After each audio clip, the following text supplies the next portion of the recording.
goes on, we can both dig into this sort of wide range of policies and talk about what do we know about what makes a difference, because that's a striking thing to say we know more today than we did in '68, and yet in some ways we're less equipped to implement them. And a lot of that has to do with this whole issue of public will and the stories that we have been told and the stories that we tell about what's possible. So I wanted to bring Elizabeth into the conversation because she's done so much as a historian on the stories that get told.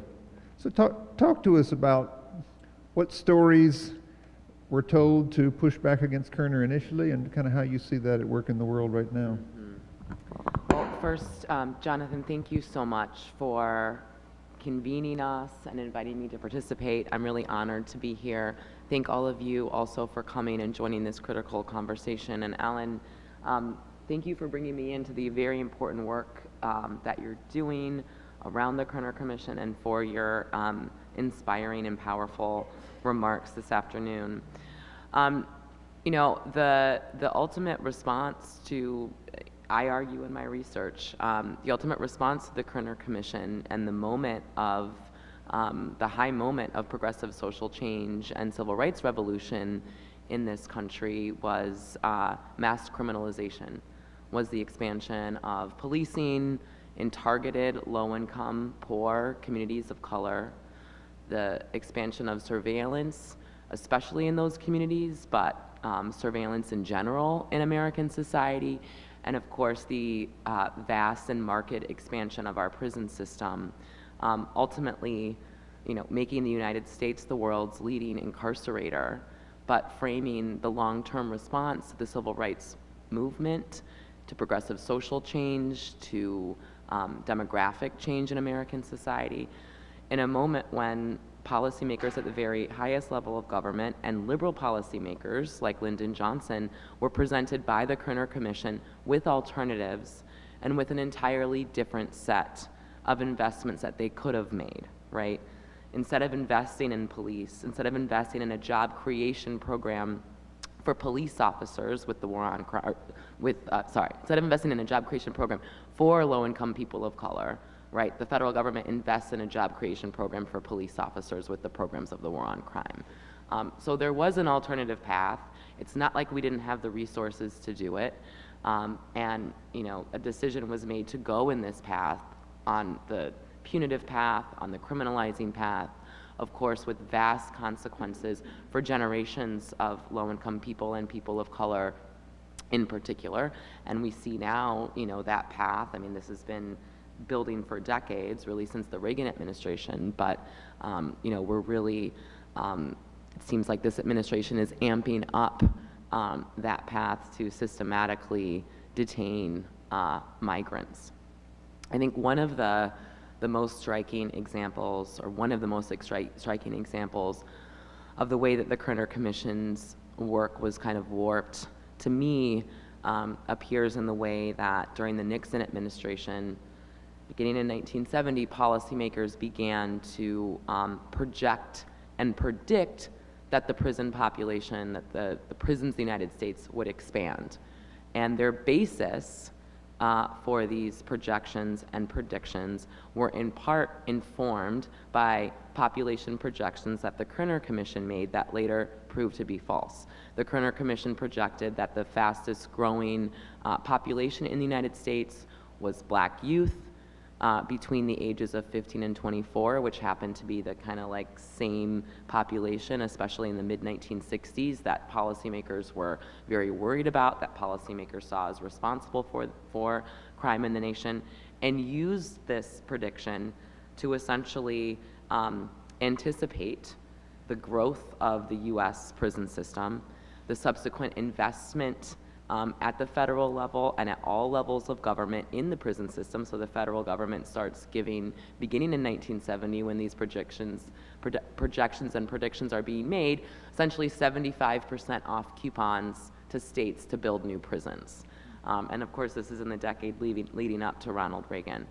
So much of the, I mean, that kind of ties it right there. Instead of saying, okay, you know, let's create jobs, instead, federal policymakers chose to create prisons. And by the end of the decade, and this is, an incredibly cynical approach to policy, when those same projections about black youth populations proved to be false, policymakers started using unemployment figures to predict and project prison populations, which really from any kind of a moral, ethical sense makes no sense. When I was seeing the archives around this, and if you're interested, this is all detailed in my first book, From the War on Poverty to the War on Crime, including some images of these projections in the documents from the Nixon administration that I discovered. I couldn't wrap my head around how you could project for prison populations in the first place. How can you project that people are going to commit crimes? How can you project that prisons are going to grow? Shouldn't the assumption be based on something else? But it makes no sense that the response to unemployment, if you know that unemployment is a predictor of crime, would be building prisons rather than just giving people jobs. But this is the kind of mislogic policy that has guided, right, all of the paths that Alan was talking about. And I think, it's not like it's not as if we don't have alternatives. I think that the attention that you pay to taxes. A lot of people say, well, we don't have money to do this. Yes, we do. If we tax differently, we would have all kinds of if we tax corporations fairly, we would have a very robust social welfare state that would change basic conditions that the poorest people in the United States are facing. Everybody in this country, everybody around the world should have the right to clean water. That's not something that everybody in the United States enjoys. Working plumbing, access to robust educational opportunities. And the systematic denial of these educational opportunities, the systematic denial of being able to tell truthful stories about how we got here so we can figure out how we might create a better future, is again part of this long-term project to maintain elite power, to maintain racial hierarchies in the United States and prevent us from coming closer to a more equally distributed, robust multiracial democracy that the Kerner Commission envisioned and that Dr. King and Dr. Barber and others live out in the work that they do in the society that they help us get closer to building every day. Can I ask you, Elizabeth, so you're telling a story about how policy decisions shaped the lives of communities that were over-policed and people that went to prison. I mean, I live in a neighborhood where for a whole generation, every family had somebody that went to prison. Right. This reshaped whole communities. Yep.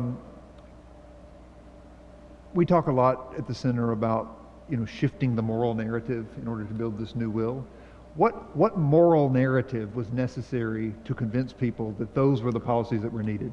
Yeah, so, and this is, again, I think something that the Kerner Commission had attempted to intervene on, the idea, and this is a long-held narrative in the American public and political imagination that really begins to emerge immediately after emancipation, the linking of blackness with criminality, the long-standing idea that black people, that people of color are inherently violent and are inherently a threat to American democracy. I think one of the big questions of U.S. history, especially from the perspective of white political elites, are what are we going to do with free black people?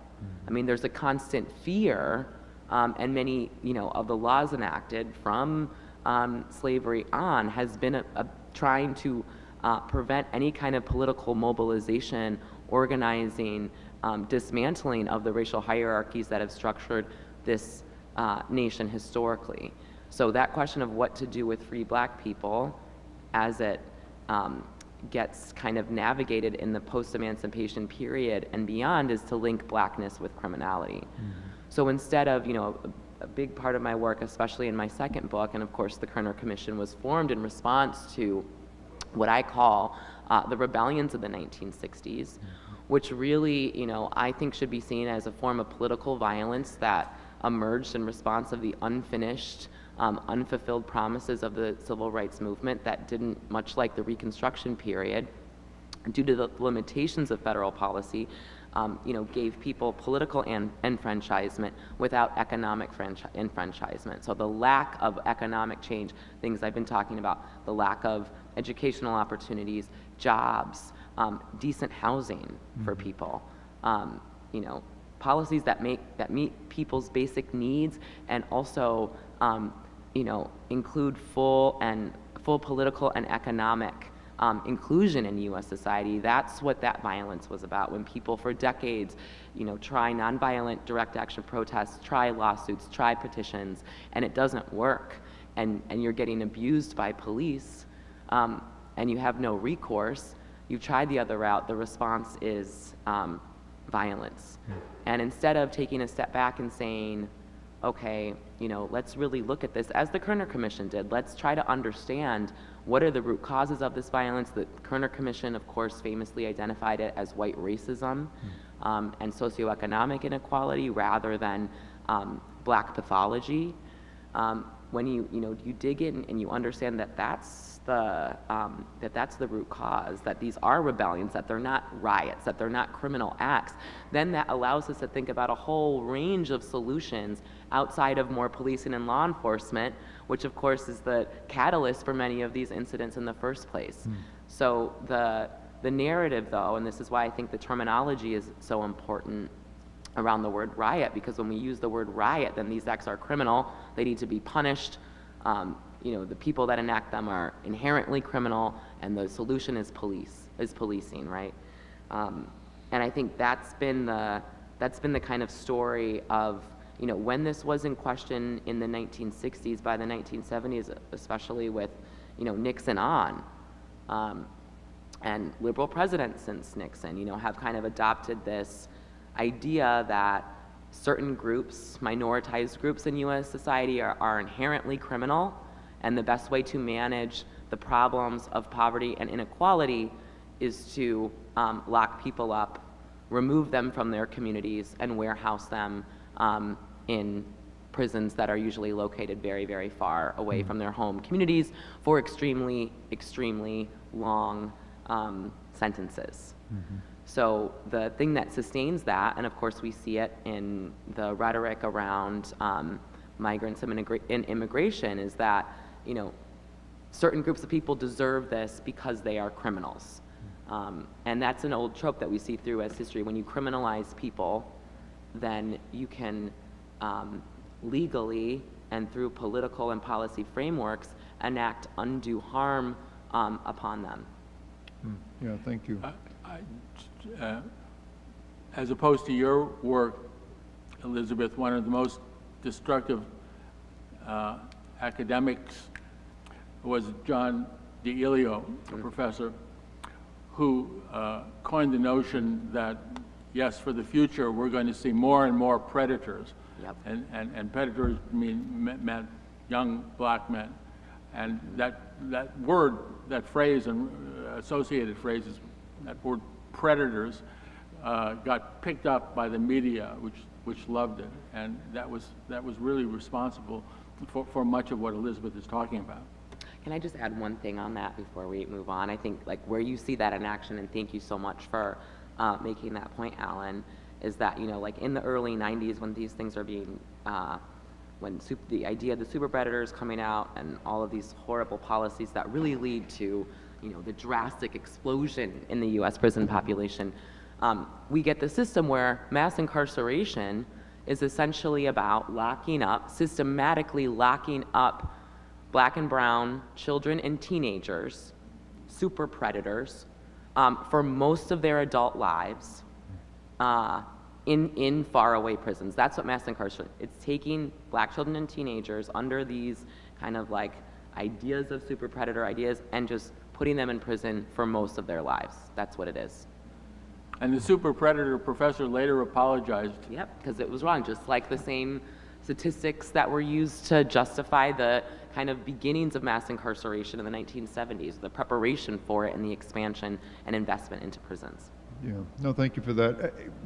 One of the things about the super predator is that that is a character that's created to tell a moral story, right? Because no one ever wants to do something for nefarious reasons, right? People want to do what they do for the best of reasons. So you need this character of the super predator in order to, rally the troops to protect these people, whoever these people are. In this case, innocent white children who might be subject to, this predator's advances.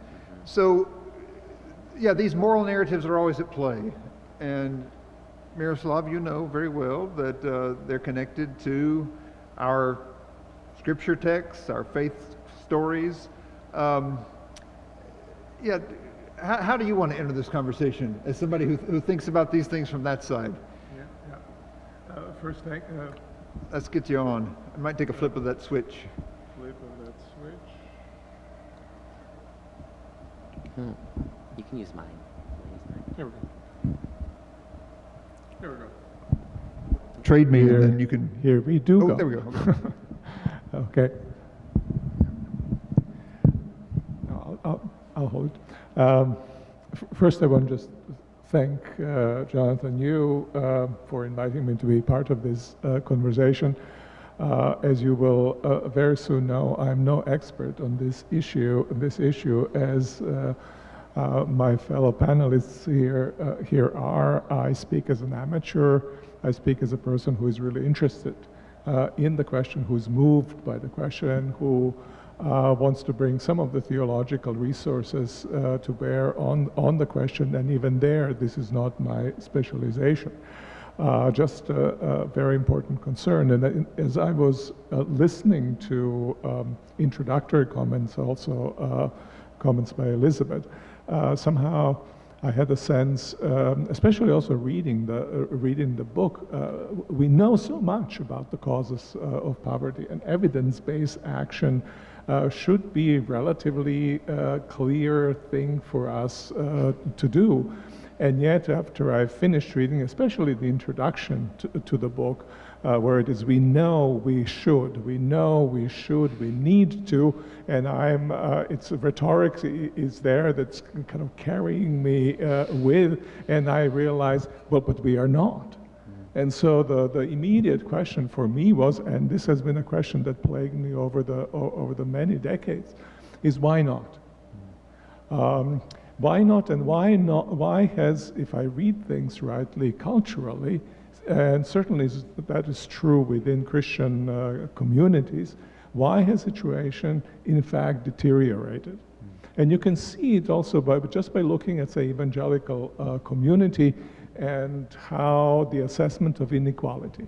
Some of you will know the name of John Stott. He died a few years back. He is the Mr. Evangelical in the 80s, I think mid-80s.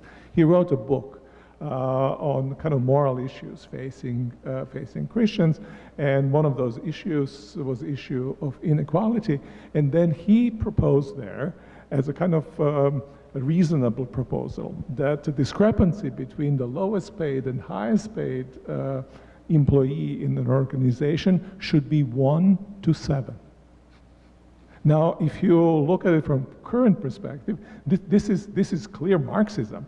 There can be a communism, right? This is unimaginable that one would even think in those terms.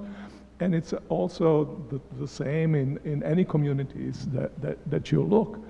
And the question is why? Why is it the case? Why can Pope Benedict XVI call the poor the first, God's first love, and yet that all leaves everybody kind of indifferent, as if it meant virtually nothing? We don't believe the Pope, we don't believe in God, at least we don't believe in that God whose first love are the poor. And so for me, the really fundamental question where I sit, this is not the only question, certainly, but fundamental question where I sit is why? What are some of the reasons for this abandonment of the poor? And one of the books that I found very, very helpful, I don't know, very familiar with it, maybe some of you are, it's called Aporophobia. And subtitle is Why We Reject the Poor Instead of Helping Them. It's a Spanish moral philosopher. And she starts, the aporophobia means the fear of the poor. Xenophobia, homophobia, aporophobia, and she coined that term. The reason she coined that term is because she thought we need to have a term for something that is actually real but is not recognized, that we actually fear not simply of foreigners, not simply people who have different practices than we do, sexual and otherwise, but we fear also people who are poor. And so she traces this fear for the poor, and the contrast during the Brexit in Europe. There was obviously rhetoric against the immigrants, as we experience the rhetoric right now was high. But immigrants who were doctors and professionals were exempt from that rhetoric. Immigrants in Spain who came from England and were retirees with good chunk of change to spend, they were exempt from that rhetoric. And then she realized that there is this category of the poor, and she asked the question, why is it that we have this phobia of the poor? I'm not necessarily wedded completely to her answer, but I think that's the right question to ask. And what she suggests is that we live in kind of economies of mutual benefit. And the poor are perceived as the ones who cannot benefit anyone. And because they cannot benefit other people, or at least middle class, things that poor can be of no benefit to them. And therefore, one can turn away from them and practically go one's own way. So in a sense, the poor are not keeping their part of the social bargain. Is the basic idea that informs this. She goes into biological reasons for that and so forth, and you can read the book if you're interested. Now, I think when we live, as I think it's true today, not just in societies of kind of mutual benefit, as a kind of social imaginary, not as reality. If we imagine ourselves to live in societies like that, we don't do just that. We also live in performance societies, so that we constantly need to up our performance in order to be competitive. And if we fail to do that, we fall behind. And then suddenly the poor are not only not doing their share, but poor emerge as those who do not, who kind of drag us back and don't allow us to be in a position in which we hope to find ourselves and in a position toward which we aspire. And that struck me then, reminded me of a text that I read. Some of you will know that I'm here, students will know that I'm a fan of Martin Luther, of two Martin Luthers. One is the king, and the other one is not quite the king, the reformer. But a namesake, according to the family. A namesake, yes. That's right.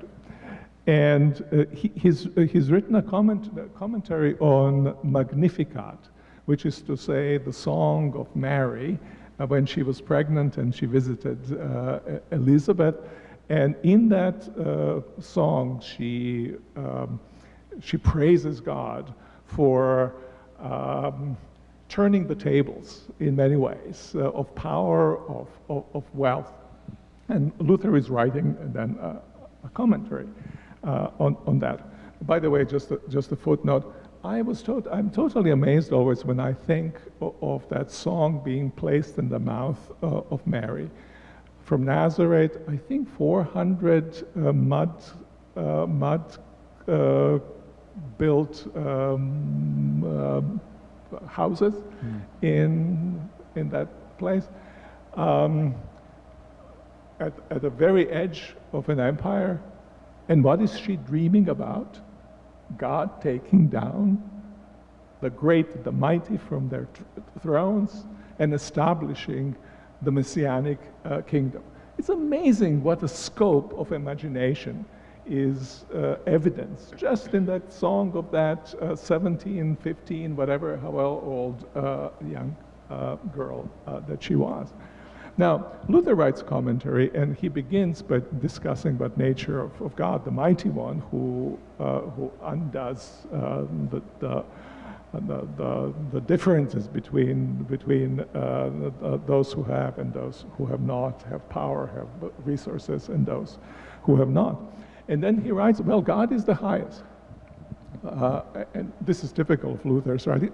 And by the way, he is writing this text to his immediate political superior. So this is a political tract that he is actually writing, placing it in his hands. And so he writes, God is the Almighty, which is, or the highest, which means, what does God do when God is the highest? God does not look up, because there's nothing and nobody up. God does not look to one side or the other, because there's no one who is equal to him. The only place where God can look is God can look down. And then Luther said, the further down you are, the better God sees you. which is marvelous statement about concern for those who are kind of nobodies of this world. And then he makes a comment, but what do we tend to do? Well, we always tend to look up, which is to say, wherever there is power, wherever there is wealth, wherever there is knowledge, that's where I aspire to be. With that is what we identify. And we flee from contact with that which is weak, with that which is broken, with that which is hungry, and so forth, that which has a claim on us, which will not take us up, but which somehow we perceive as it will take us down. And it would seem to me that we need to, at least in the Christian tradition, we need to rediscover this commitment for that which is low down, so that we can lift the people up from where they find ourselves. Otherwise, where is the will? That's what I always ask. And that's the great, great question that always, in many domains of our lives, troubles us. We know stuff, but will is weak, and sometimes even when we try, it's broken. And I think this nurturing of the moral imagination, of what it is that is the highest, actually, and what the highest is that does. What does the highest do? As well as nurturing ourselves, a sense that we are truly and fully ourselves when we align ourselves with purposes of God, when we are not afraid of the poor, but go and encounter the poor and be with them and lift them up.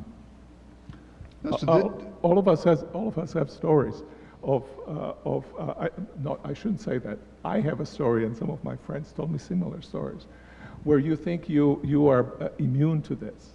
I'll tell you just very briefly about my own story of being afraid of the poor.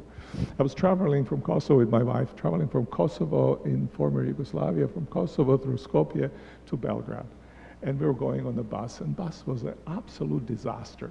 I didn't have a proper seat. I was so frustrated. I came to Skopje, and there I sit and I'm eating. We are sitting and we're eating 2 pizzas we've ordered. And there's this little boy, Roma boy, who comes and he wants to ask for something to eat. And I don't know where I am, what happened to me. That bus ride must have gotten to me, and I just brush him off. And I feel terrible for doing that. I see my wife looking at me, and she thinks this is really bad, really bad. Then we go up and have a bus ride from Skopje to Belgrade, and I'm now frustrated about everything on that bus ride. And we arrive, and I had the worst of all of our arguments with my wife, because I was so bad-tempered. I think that little boy was at the center of my bad temper. and my inability to kind of overcome. What would have happened to that journey had I said, oh, let's pull another seat, I order you a pizza, come sit with us. We are here in a bus station. The whole thing would have been transformed. I would have been transformed, and the whole situation would have been transformed. And I sometimes think that this aporophobia, which was at work in significant degree in my own experience, is what's holding us back. And so I think it's a deeply spiritual, it's structural issue, no doubt about that. It's cultural, broadly cultural issue, but it's deeply spiritual issue. And on all three of these levels that I've just named, structural, spiritual, cultural, and spiritual, we have to work to elevate the poor and change ourselves. Well, thank you. You've named I'll come to you in just a second. You've named a Christian tradition that that challenges these distorted moral narratives like Elizabeth was describing. I think we're all aware this week that, like, if a very simple articulation of that Christian vision in a sermon is presented to some politicians, there's a sort of violent response. I mean, you know, there's a rejection of that narrative that happens. But that is there in the Christian tradition and in other traditions as a resource for creating this new will.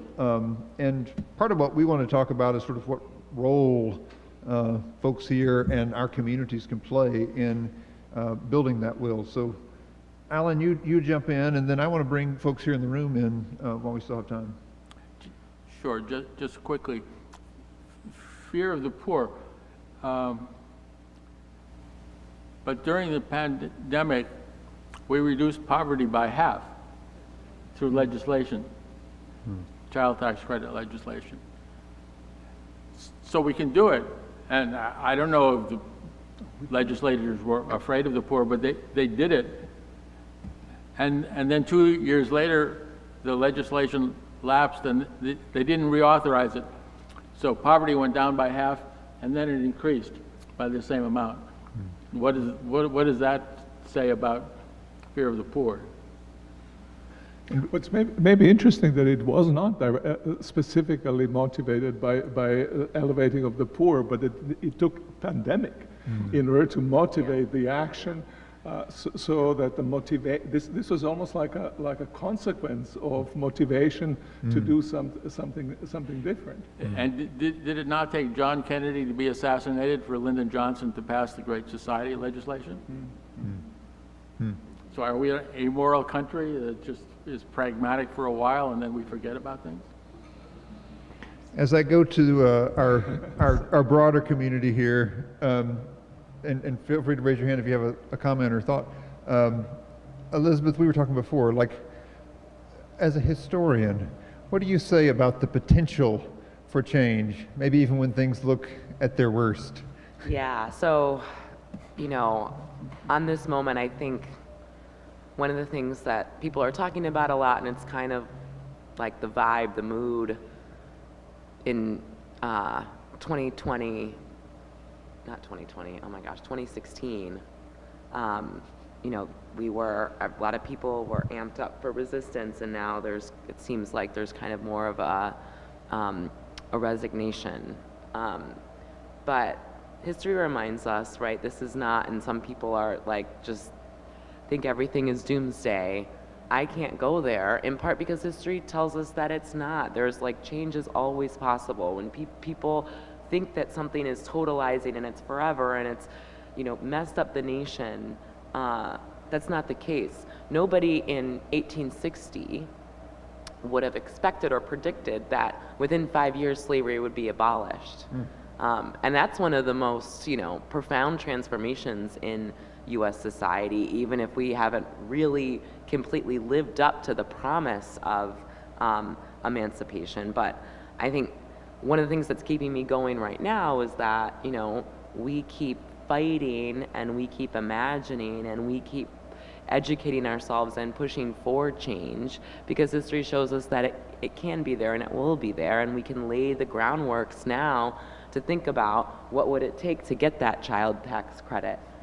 enacted, and to give and to redistribute resources in this country. I think part of the tactic is to make people feel helpless, to make people feel like they can't do anything, to make people feel that it's inevitable. And one of the big things about that history shows us is that nothing is inevitable, and that the capacity for change is in each of us, and it is mass mobilization, working in community, in alliance, in coalition, in partnership, and in love that creates new societies, and that creates change, and that dismantles structures of oppression. So that's one of the ideas that's keeping me going, one of the big lessons from history.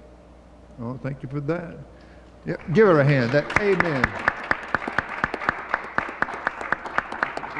I see some of our students here. We were talking in class just this week about how we were reading Danielle Allen's great work on the Declaration of Independence, and she talks in there about how in democratic conversations we need experts, but everyone is equal in their capacity to name how what's going on impacts them, right? So we need everyone's voices with experts weighing in. So we have some experts here, but we need everyone's voices. We need folks to weigh in. How does this land where you are? So who'd like to join the conversation? Esther? Thank you so much for speaking and sharing your research and hard work and insights. My name is Esther. I'm a first-year student at the Div School. I came here directly from a fellowship in Congress. And I am wondering a lot about the last comment made about how we have such a tendency to look up, whether it's fear of what might happen if we look down, or whether we might be dragged down. And I can't help thinking about how there's such a strong desire to also look for solutions by looking up and thinking about scale and impact and big picture, because that's what's going to create the most change for the most number of people. And I'm wondering, is there a way to navigate, any insights or stories, is there a way to navigate the tension between looking up in a positive, constructive way with the mentality maybe of like people who are below or like down, or will there always be a crisis of proximity? There's so many people who are working on, I was on like a SNAP portfolio, right? Like there were so many people who I was working with who have never been on food programs, right? Or who have not had these experiences, but still want to advocate. I think my poetry professor, Chris Wyman here, was also talking last week in class about how there's such an assault on individual consciousness that's happening. And I also think I saw a lot of that when I was working in government. Like when you look up, there's an assault on individual consciousness, things being subsumed for the greater good, for the bigger picture.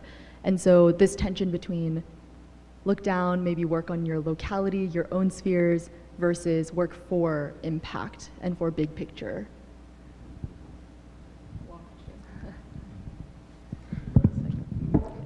Just quickly, I think in some sense looking down is identifying with what is down, and then the question becomes, what are the modes and ways in which we can best impact, best create change. And my sense is that we need to work at all three of these levels that I mentioned: systemic, cultural, and also very, very personal. And part of the reason for giving the story of myself is the importance, is to emphasize the importance of personal. So up and down here are slightly differently were slightly differently met.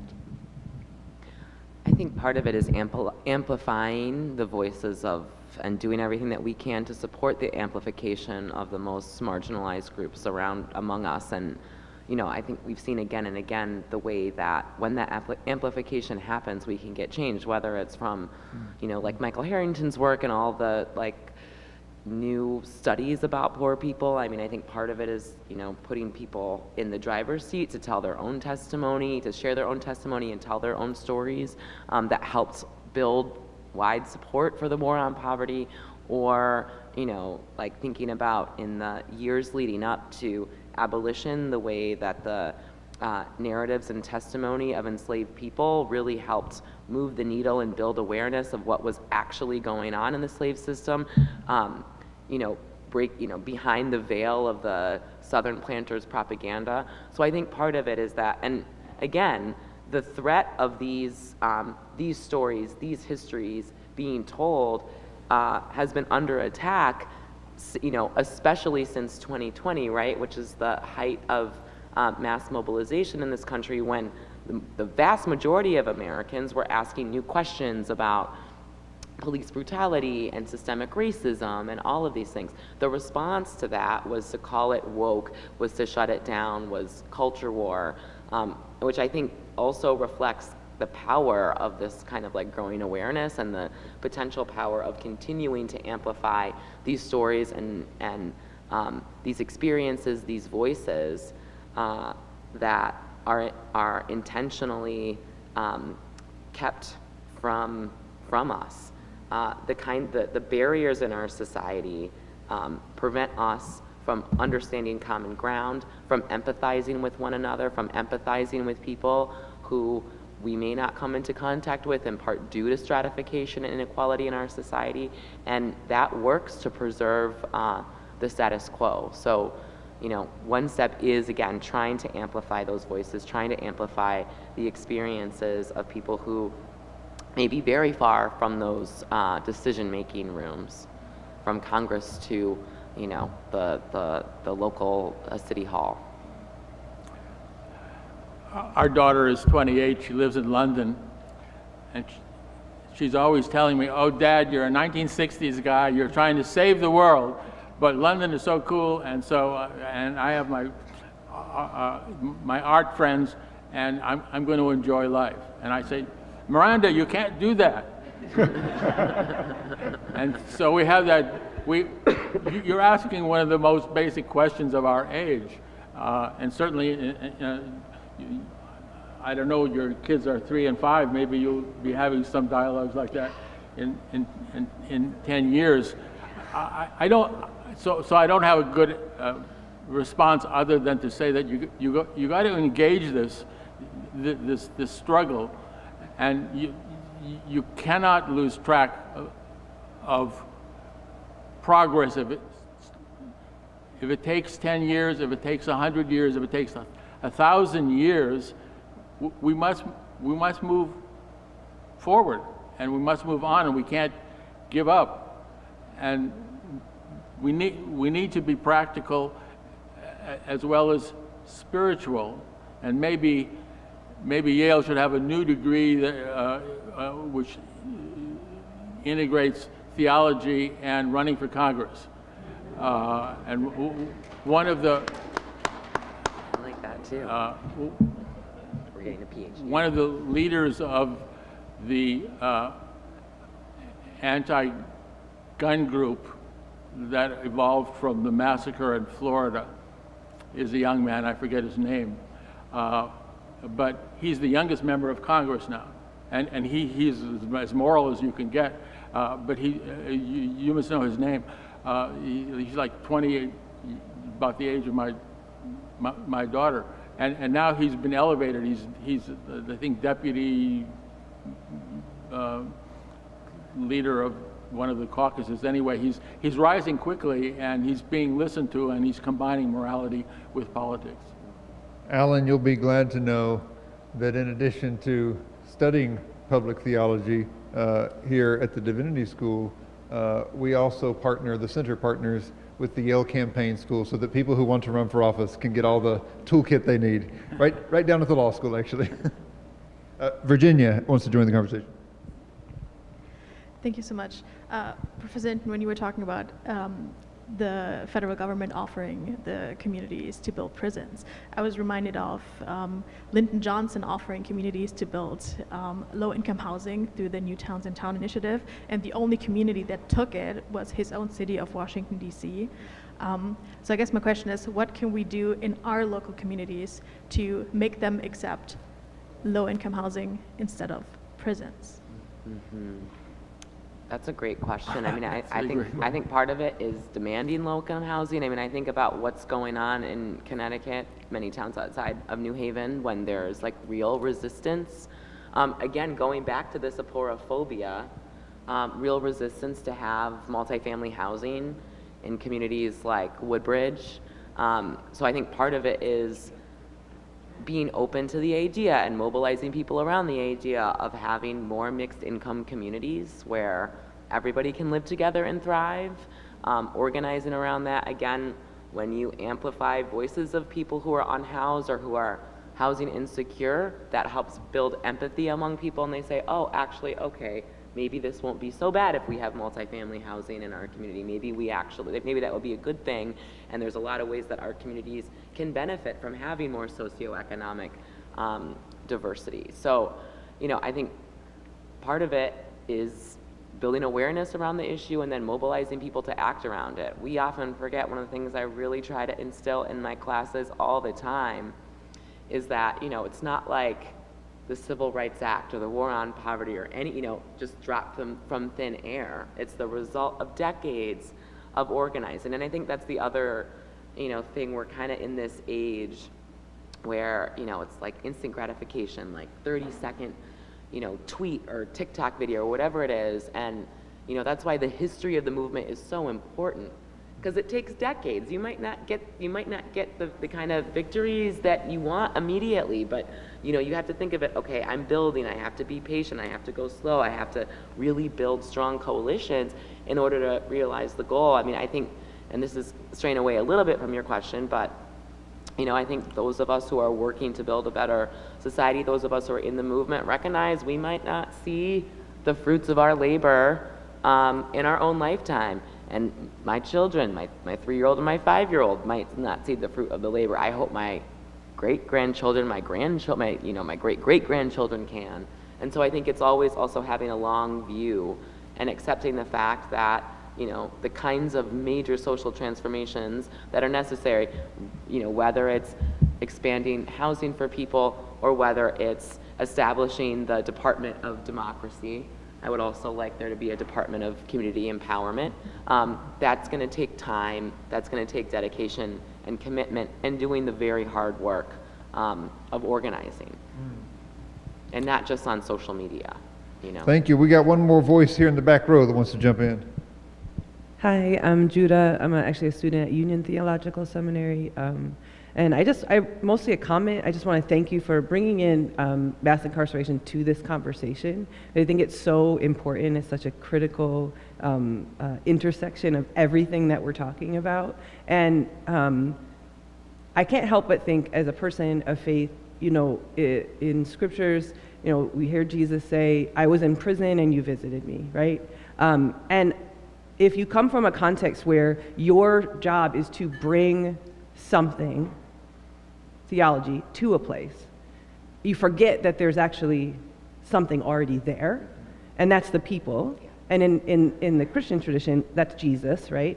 And so I think there's something about recognizing that there's voices that we're missing from even this conversation. So I appreciate you including my voice, but recognizing that my voice is actually only a piece of the millions of folks who are missing from our society. And I really believe that some of the answers to these questions in public theology and public policy, we've actually removed them from the conversation. So I just think about, how do we continue? And I have ideas in my own life, but how do we as people who are in the free world having these conversations bring the voices of those who've been removed from the ability to share their ideas to these solutions, and how do we make sure the commissions and other folks hear from those voices as well? So maybe not a question you can answer, but certainly something I think that's an important part of the conversation. Thank you. When I was a political appointee at HUD during the Carter administration, we went to Bed-Stuy, the Bedford-Stuyvesant Community Development Corporation. There was a whole tradition led by Bed-Stuy and then Ford Foundation to build houses via nonprofits. We we have CDC models that are available. We don't have the funding for them. We further developed through James Rouse and the Enterprise Foundation and through the local initiative support corporations, nonprofit entities that built housing for the poor. That model also worked. We have many models today of housing integration, for example, in Washington, D.C., outside of Washington. In other words, there are the models for housing the poor, but we don't have the will to scale up those models because housing so often involves issues of race. I really appreciate that question, so thank you. You know, I would just say it's our responsibility to, back to the amplifying voices, not to sound like a broken record, but to make sure that we're being inclusive in our discussions and centering people who have firsthand experience in those discussions. You know, one of the big slogans in the Justice Impacted People's movement is that there's power in proximity, and I really believe that. And I think in order to get out of this, this massive inequality that we are facing in this country, it's going to take a range of different expertise, and it's going to take a recognition that we all have something unique and important to bring to the table. And as we are building to dismantle many of the hierarchies that alienate us and that infuriate us, we have to be very conscious not to be recreating those hierarchies in the work that we do. So I think it's incredibly important that we move in that kind of fellowship, community, and inclusivity. And especially, you know, as a scholar of mass criminalization, you know, and everything I do, from the panels that I organize to the people that I'm in partnership with and learn from, I always try to center and amplify the voices of justice-impacted people themselves. So I think that's, you know, in our work, it's something that we all need to be very cognizant of. Well, we've come to the end of our time, but I know everybody here will want to join me in thanking each of you. So thank you very much.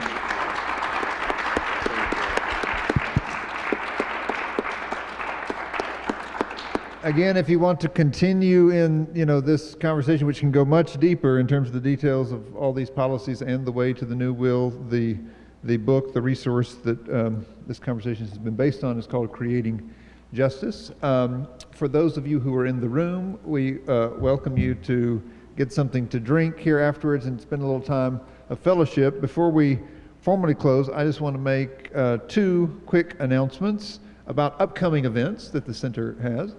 One is this coming Monday.